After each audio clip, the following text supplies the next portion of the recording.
Amigues i amics, valors europeus i joventut. Aquest és el tema de la jornada que hem organitzat el pròxim divendres 23 de febrer. Serà a la seu de les institucions europees a Barcelona. El periodista Àlex Cubero presentarà els debats i comptarem amb excel·lents convidats per donar-nos la seva visió sobre quina Europa veuen i en quina Europa volen viure els joves.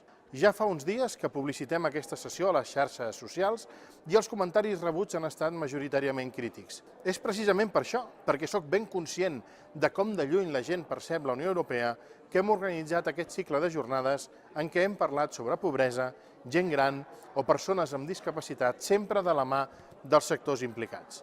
El pròxim 23 de febrer parlarem amb els joves sobre la Unió Europea i els seus valors. No parlarem dels joves, sinó amb ells, perquè ells també han de tenir la paraula. La Unió Europea té un lema, des de fa gairebé 20 anys, units en la diversitat.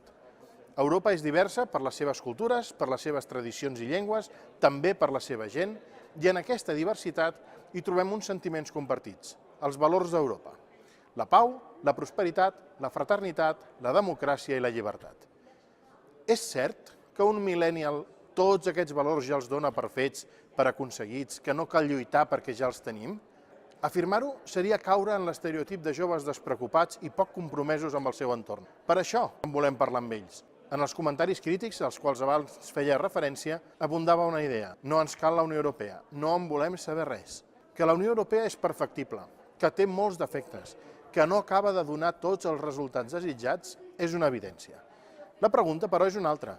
Quina Europa tindríem si no tinguéssim l'instrument de la Unió Europea?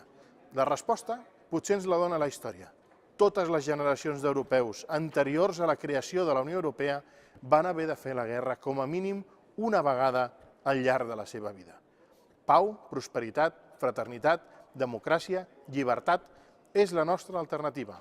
La guerra i la mort és l'alternativa que ens planteja la història. A tots, també als joves, ens toca escollir quin futur volem. Parlem-ne.